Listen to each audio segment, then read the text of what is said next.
Hi, and welcome back to our second to last day of our reading of The Royal Book of Oz by Ruth Plumly Thompson. Yesterday's reading, Dorothy and her friends were on Wish Road, and Dorothy wished that they were with the Scarecrow, and suddenly they all fell and appeared in the throne room in the Silver Islands with the Scarecrow. After talking, the Scarecrow decides it would be best if he were to abdicate his throne so that he could go back to Oz and just be the Scarecrow of Oz. So we're going to read 2 more chapters today and then finish up the book tomorrow. So this is where we're picking up the story today. Chapter 20. Dorothy upsets the ceremony of the island. A caravan, whispered the Comfortable Camel, lurching to his feet. How nice! I doubt that. The dromedary's eyes flew open, and he stared sleepily at the magnificent procession of Silver Islanders. First came the musicians, playing their shiny silver trumpets and flutes. The Grand Choo-Choo and General Mugwump followed, attired in brilliant silk robes of state.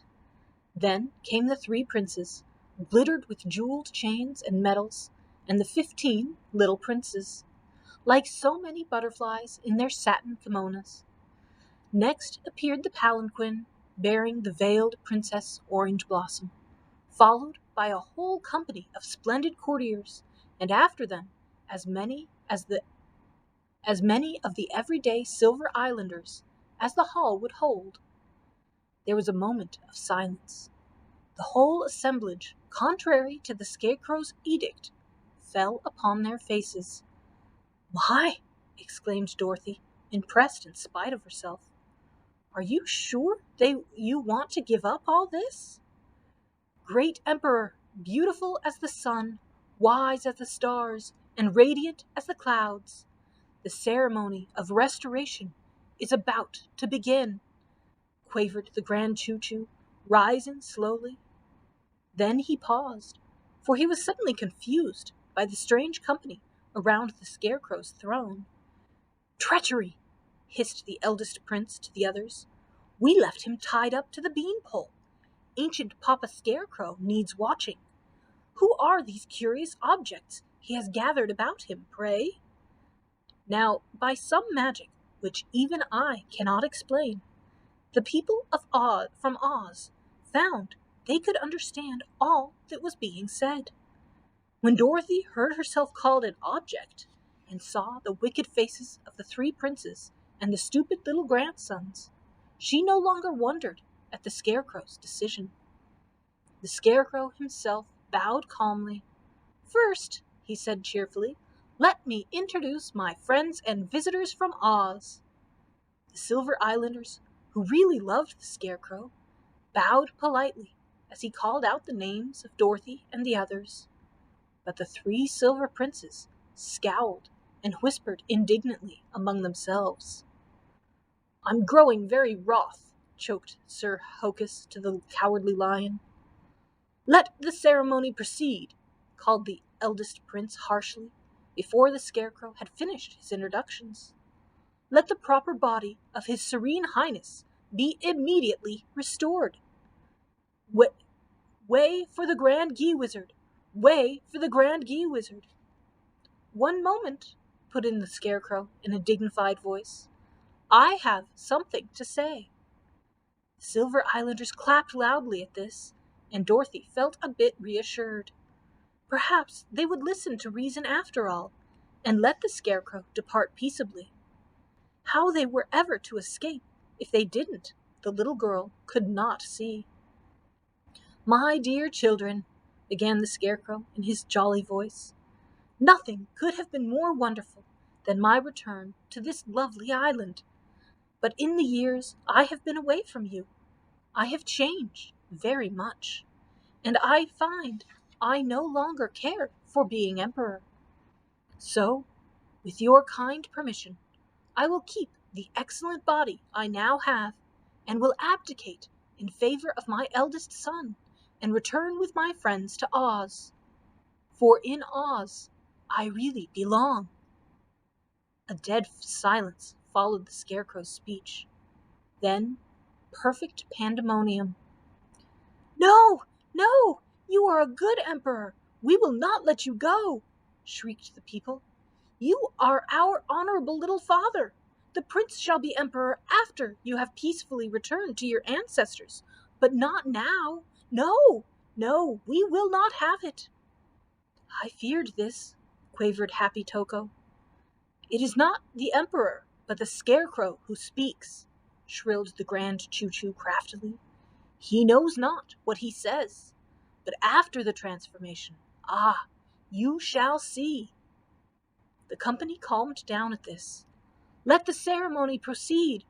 Way for the Grand Gee-Wizard," they cried exultantly. "Choo-choo," wailed the Scarecrow. "You are off track." But it was too late. No one would listen. "I'll have to think of something else," muttered the Scarecrow, sinking dejectedly back on his throne. "Oh," shuddered Dorothy, clutching the Scarecrow. "Here he comes!" "Way for the Grand Gee-Wizard! Way for the Grand Gee-Wizard!" The crowd parted. Hobbling toward the throne came the ugly little Gee-Wizard of the Silver Island, holding a large silver vase high above his head, and after him. When Sir Hokus caught a glimpse of what came after, he leapt clean over the Comfortable Camel. "Odds daggers!" roared the knight. "At last!" He rushed forward violently. There was a sharp thrust of his good sword, then an explosion like 20 giant firecrackers in one room, and then the room became quite black with smoke. Before anyone realized what had happened, Sir Hokus was back, dragging something after him and shouting exuberantly, "A dragon! I have slain a dragon! What happiness!"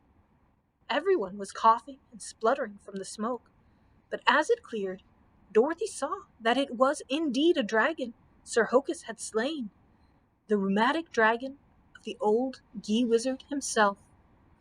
"Why didn't you get the wizard?" rumbled the Cowardly Lion angrily. "Must have exploded," said the Comfortable Camel, sniffing the skin daintily. "Treason!" yelled the three princes, while the Grand Gee-Wizard flung himself on the stone floor and began tearing strand after strand from his silver pigtail. "He has killed the little joy of my hearth!"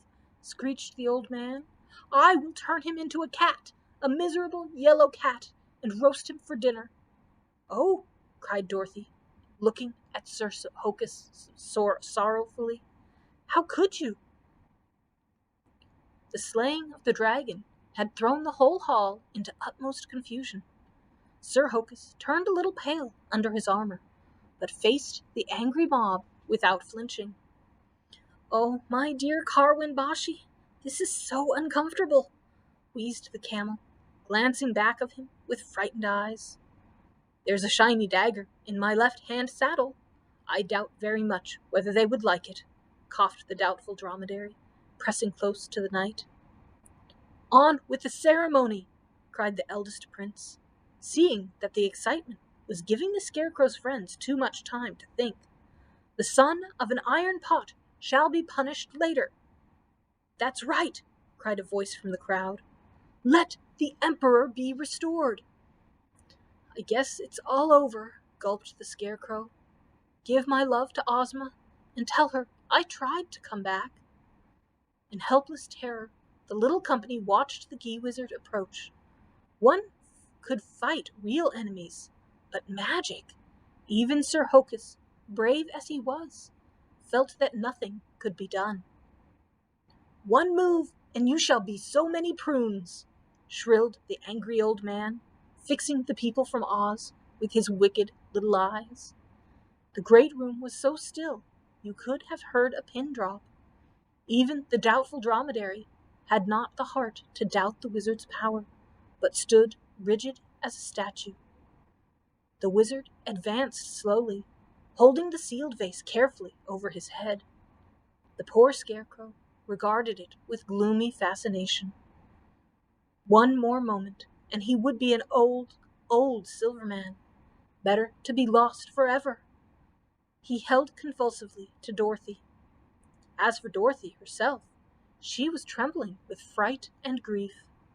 When the Grand Gee-Wizard raised the vase higher and made ready to hurl it at the Scarecrow, disregarding his dire threat, she gave a shrill scream and threw up both hands. "Great-grandmothers!" gasped the Scarecrow, jumping to his feet. As Dorothy had thrown up her arms, the little parasol, swinging at her wrist, had jerked open. Up, up, up, and out through the broken skylight in the roof sailed the little Princess of Oz. The Grand Gee-Wizard, startled as anyone, failed to throw the vase. Every neck was craned upward, and everyone was gasping with astonishment. The oldest prince, as usual, was the first to recover. "Don't stand staring like an idiot! Now's your chance!" he hissed angrily in the Gee-Wizard's ear. "I didn't come here to be harried and hurried by foreigners," sobbed the little man. "How is one to work magic when interrupted every other minute? I want my little dragon." "Oh, come on now, just throw it. I'll get you another dragon," begged the prince, his hands trembling with excitement. In the face of this new disaster, the Scarecrow had forgotten all about the Gee-Wizard. He and the Cowardly Lion and Sir Hokus were running distractedly around the great throne, trying to think up a way to rescue Dorothy. As for the Doubtful Dromedary, he was doubting everything in a loud, bitter voice, while the Comfortable Camel fairly snorted with sorrow. "There! Now's your chance!" whispered the prince. The Scarecrow, with his back to the crowd, was gesturing frantically. Taking a firm hold on the neck of the vase, and with a long incantation, which there is no use at all in repeating, the Gee-Wizard flung the bottle straight at the Scarecrow's head. But scarcely had it left his hand before there was a flash and a flutter, and down came Dorothy and the magic parasol right on top of the vase. Zip! The vase flew in quite another direction, and the next minute had burst over the luckless heads of the three plotting princes, while Dorothy floated gently to the earth. Sir Hokus embraced the Scarecrow, and the Scarecrow hugged the Cowardly Lion, and I don't wonder at all, for no sooner had the magic elixir touched the princes than two of them became silver pigs, and the eldest a weasel. They had been turned to their true shapes instead of the Scarecrow, and while the company hopped about in alarm, they ran squealing from the hall and disappeared in the gardens. "Seize the Gee-Wizard and take him to his cave," ordered the Scarecrow, asserting his authority for the first time since the proceedings had started. He had noticed the old man making queer signs and passes towards Sir Hokus. A dozen took hold of the struggling Gee-Wizard and hurried him out of the hall. Sir Hokus, at the request of the Scarecrow, clapped his iron gauntlets for silence. "You will agree with me, I'm sure," said the Scarecrow in a slightly unsteady voice, "that magic is a serious matter to meddle with. If you will all return quietly to your homes, I will try to find a way out of our difficulties." The Silver Islanders listened respectfully, and after a little arguing among themselves, backed out of the throne room. To tell the truth, they were anxious to spread abroad the tale of the morning's happenings. Princess Orange Blossom, however, refused to depart. Magic or no magic, she had come to marry the Emperor, and she would not leave till the ceremony had been performed. "But, my dear old lady, would you wish to marry a Scarecrow?" coaxed the Emperor. "All men are scarecrows," snapped the princess sourly. "Then why marry at all?" rumbled the Cowardly Lion, making a playful leap at her palanquin. This was too much. The princess swooned on the spot, and the Scarecrow, taking advantage of her unconscious condition, ordered her chair-bearers to carry her away as far and as fast as they could run. "Now," said the Scarecrow, when at last of the company had disappeared, "let us talk this over." Chapter 21. The Escape from Silver Island." "Well," gasped Dorothy, fanning herself with her hat, "I never was so surprised in my life." "Nor I," exclaimed the Scarecrow. "The Grand Gee-Wizard will be suing you for parasol and battery. But how did it happen?" "Well," began Dorothy, "as soon as the parasol opened, I flew up so fast that I could hardly breathe. Then, after I'd gone ever so far, it came to me that if the parasol went up when it was up, it would come down when it was down. I couldn't leave you all in such a fix, so I closed it and came down," finished the Scarecrow with a wave of his hand. "You always do the right thing in the right place, my dear."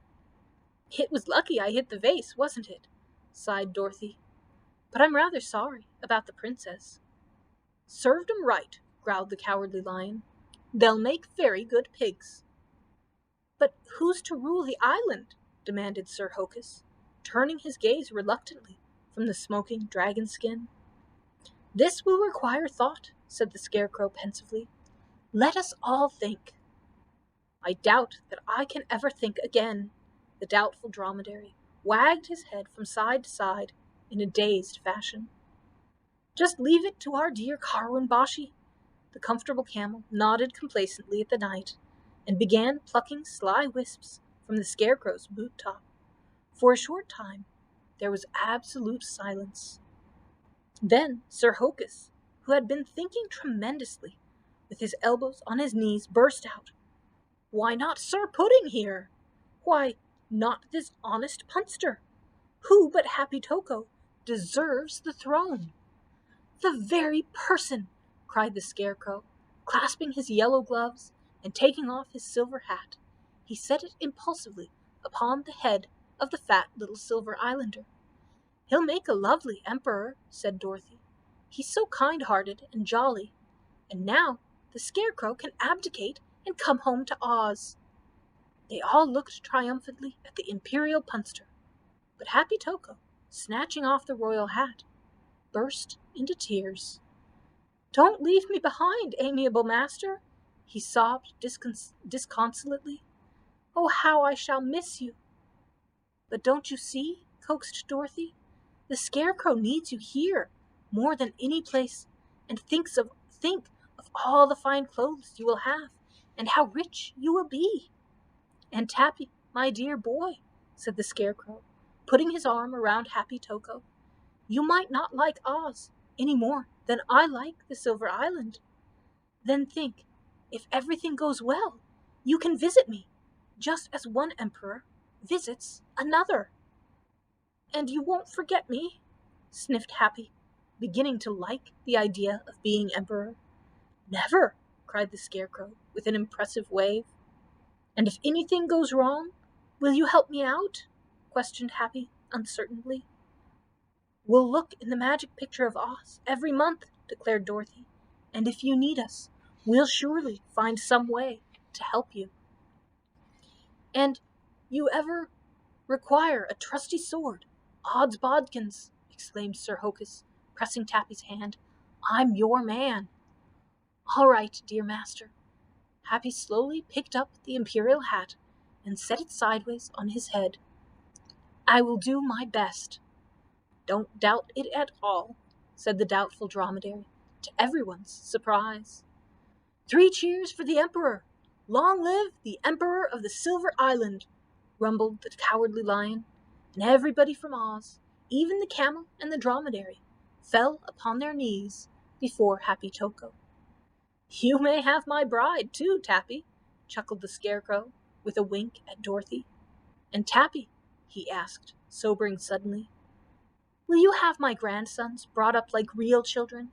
Just as soon as I return, I shall send all of them books of Oz."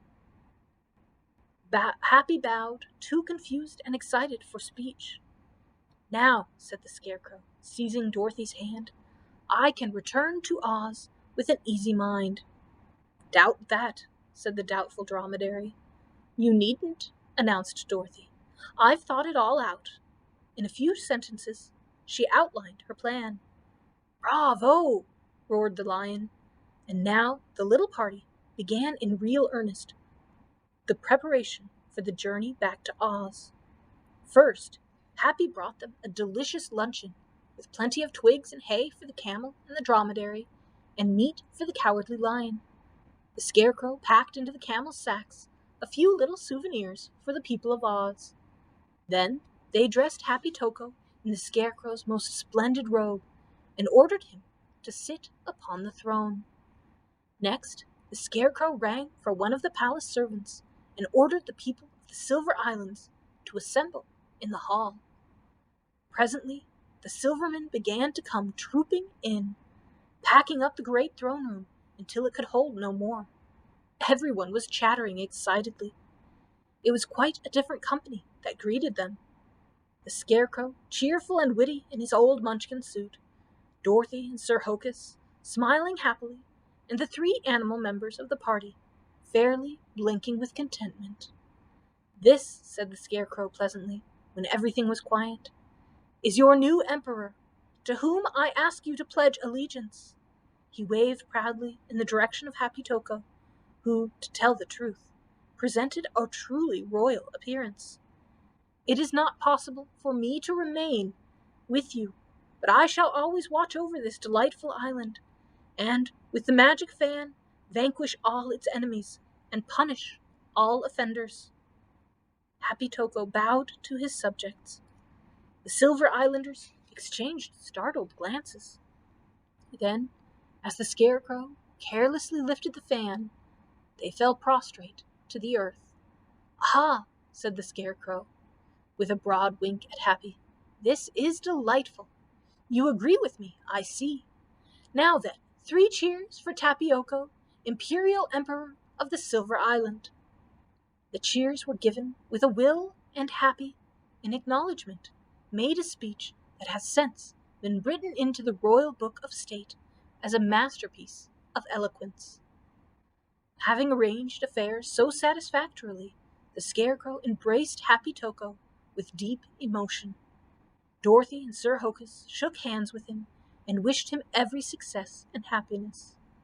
Then the little party from Oz walked deliberately to the beanpole in the center of the hall. The Silver Islanders were still a bit dazed by the turn of affairs, and stared in astonishment at the Scarecrow and Sir Hokus, fastened thick ropes around the Cowardly Lion, the Doubtful Dromedary, and the Comfortable Camel.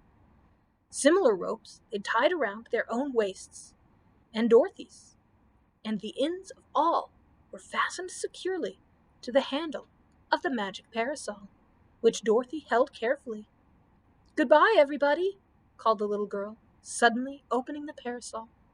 "Goodbye," cried the genial Scarecrow, waving his hand. Too stupefied for speech, the assemblage gaped with amazement as the party floated gently upward. Up, up, and out of sight whirled the entire party. That's the end of our chapter and reading for today. Tomorrow we will read the last 3 chapters and finish up the book, so that on Monday we will be starting our 16th book in the Oz series. So please do come back tomorrow as we will finish our book. Until then, I hope that you have a wonderful rest of your day.